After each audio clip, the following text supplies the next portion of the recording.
அஸ்ஸலாமு அலைக்கும். Hi friends, welcome to Raihan சமையல். இன்றைக்கி நம்ம வீடியோவில் தக்காளி ரசம் எப்படி செய்கிறதுன்னு தாங்க பார்க்க போகிறோம். இப்படி ஒரு முறை தக்காளி ரசம் செஞ்சு கொடுத்து பாருங்கள். அடிக்கடி இந்த ரசம் வைக்க சொல்லி தான் கேட்பாங்க. அந்தளவுக்கு நல்ல மணமாகவும் நல்ல ருசியாகவும் இருக்குங்க. இந்த தக்காளி ரசம் எப்படி செய்கிறதுன்னு பார்க்கலாம். நம்ம சேனலை புதுசாக பார்க்குறவங்களா இருக்கீங்கன்னா மறக்காமல் சப்ஸ்கிரைப் பண்ணிவிட்டு பக்கத்தில் இருக்கிற பெல் ஐக்கானையும் கிளிக் பண்ணுங்கள். அப்போ தான் நம்ம வீடியோஸ் உங்களுக்கு உடனுக்குடன் வரும். இப்போ நம்ம தக்காளி ரசம் செய்கிறதுக்கு ஃபஸ்ட்டு குக்கரில் ஒரு 2 தக்காளி பெரிய சைஸ் தக்காளியாக நான் வேக வச்சு எடுத்துக்க போகிறேங்க. தக்காளி வேக வச்சு எடுக்கும்போது அது நல்லா டேஸ்ட்டாக இருக்கும். தக்காளியை இந்த மாதிரி 4ஆக கட் பண்ணி போடுங்க. நமக்கு தோல் உரிக்கிறதுக்கு ஈஸியாக இருக்கும். இப்போலாம் பார்த்திங்கன்னா தக்காளி ரொம்ப புழுக்கள் அதிகமாக இருக்குது. அதனால் நறுக்கிட்டு பார்த்து சேர்த்துக்கோங்க. எந்த சமையல் செய்கிறதா இருந்தாலும் தக்காளியை நம்ம வேக தானே போடுறோம்னு சொல்லி நறுக்காமல் நம்ம உள்ளே பார்க்காம சேர்த்துட்டோம் அப்படின்னா உள்ளே புழு இருந்தாலும் நமக்கு தெரியாமல் போயிடுங்க. இப்போ கொஞ்ச நாளாக வாங்குகிற தக்காளியில் ஏதாவது ஒரு கிலோ வாங்குகிறோன்னா ஒரு 2-3 தக்காளி புழுக்கள் இருக்கிற மாதிரி வருது. அதுக்காக தான் நான் சொல்லிக்கிறேன். இப்போ இதில் தக்காளி மூழ்கிற அளவுக்கு 1 டம்ளர் அளவுக்கு தண்ணி சேர்த்துட்டு கொஞ்சம் போல் உப்பு சேர்த்து இதை நம்ம ஒரு விசில் அடிக்க விட்டு வேக விட்டு எடுத்துக்கலாங்க. ஒரு விசில் அடித்தாலே போதும், நமக்கு நல்லா வெந்து வந்துடும். இப்போ விசில் அடித்து ப்ரெஷர் இறங்கினதுக்கு பிறகு நான் ஓப்பன் பண்ணிக்கிறேங்க. தக்காளி நமக்கு நல்லா வெந்து வந்துருச்சு.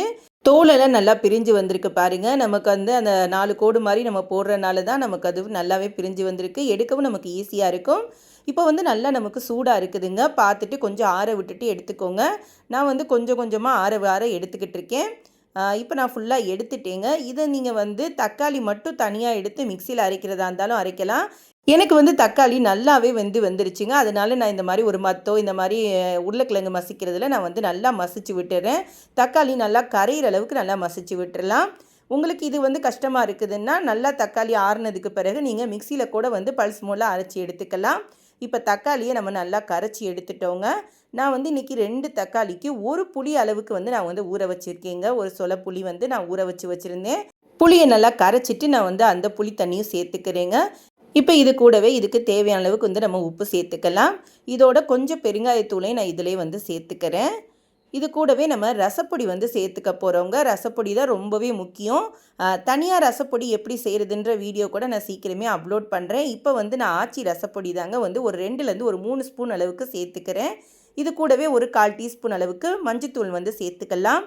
ஒரு 4 பல்லு பூண்டு நான் இடித்து வச்சுருக்கீங்க. அதுலேருந்து கொஞ்சம் போல் சேர்த்துட்டு இது கூடவே கொஞ்சம் போல் கொத்தமல்லி தலைகளையும் சேர்த்து நம்ம நல்லா கரைச்சி விட்டுடலாம். நமக்கு ரசம் தக்காளி வேக வச்சதுனால சூடாக இருக்கும். பார்த்துட்டு சூடு ஆறுனதுக்கு பிறகு நல்லா கொஞ்சம் கையிலே கரைச்சி விட்டுக்கோங்க. அது நல்லா நமக்கு டேஸ்ட்டு கொடுக்கும். இப்போ இது தேவையான அளவு தண்ணி சேர்த்து கூட்டி வச்சாச்சு. இப்போ இது ஒரு தாளிப்பு கொடுத்துடலாம். இப்போ ஒரு கடாயை சூடு பண்ணிவிட்டு அதுக்குள்ள நல்லெண்ணெய் நான் சேர்த்துக்கிறேங்க. ரசம் நல்லெண்ணெயில் செய்யுங்க. ரொம்பவே டேஸ்ட்டாக இருக்கும். நல்ல வாசம் மணமாகவும் இருக்கும். எண்ணெய் சூடானதுக்கு பிறகு கடுகுளுந்தம் பருப்பு கொஞ்சம் போல் சேர்த்துட்டு ஒரு கொத்து கருவேப்பிலை, தட்டி வச்சுருக்கிற பூண்டு சேர்த்துக்கிறேங்க.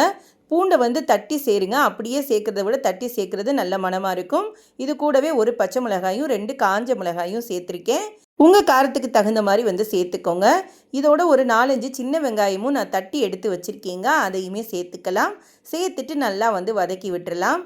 நமக்கு பூண்டும் வெங்காயமும் நல்லா வதங்கி வரணுங்க. அப்போ தான் நமக்கு ரசம் நல்ல டேஸ்ட்டு கொடுக்கும். இப்போ நமக்கு பூண்டும் வெங்காயமும் நல்லா வதங்கி வந்துருச்சுங்க, கோல்டன் ப்ரௌன் அளவுக்கு.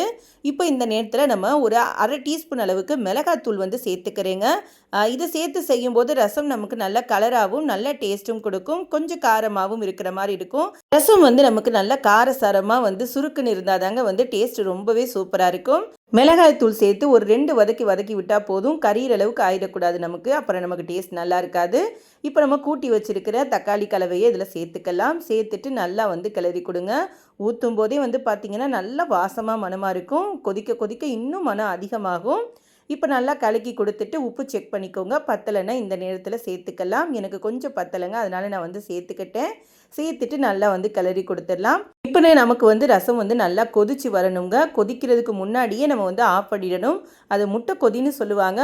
நமக்கு பொங்கி வரும்போது நம்ம ஆஃப் பண்ணிடணும். ரசத்தை நம்ம ரொம்ப நேரம் கொதிக்க விடக்கூடாதுங்க. கொதிச்சோம்னாலே அந்த டேஸ்ட்டு நமக்கு மாறிடும். முட்டை கொதி வரும்போது நம்ம ஆஃப் பண்ணிடணும். உங்களுக்கு பார்த்தாலே தெரியுங்க, நமக்கு இப்போ ரசம் வந்து நல்லா கொதிக்க ஆரம்பித்து முட்டை கொதியாக பொங்கி வருது. இந்த சமயத்தில் வந்து நம்ம ஆஃப் பண்ணிடணுங்க ஸ்டவ்வை. ஆஃப் பண்ணுறதுக்கு முன்னாடி நம்ம கடைசியாக கொஞ்சம் போல் கொத்தமல்லி இலைகளை சேர்த்துக்கலாம். சேர்த்துட்டு நம்ம வந்து ஆஃப் பண்ணிடலாம். இந்த சூட்டிலேயே இந்த கொத்தமல்லி வாசத்தோடு நமக்கு தக்காளி ரசம் சூப்பராக இருக்குங்க. வீடே மணக்க மணக்க வந்து தக்காளி ரசம் இந்த மாதிரி செஞ்சு கொடுத்து பாருங்க. இனி அடிக்கடி இதை செய்ய சொல்லி தான் கேட்பாங்க. சுட சுட சாதத்தோட இந்த தக்காளி ரசம் சேர்த்து சாப்பிடும்போது நமக்கு அம்புட்டு ருசியாக இருக்குங்க. ஒரு ரசம் வந்து நல்லா இருக்குன்னு நம்ம எப்படி கண்டுபிடிக்கணும்னா, ஃபஸ்ட்டு வந்து அதை நிறத்தை வச்சு கண்டுபிடிக்கணும்.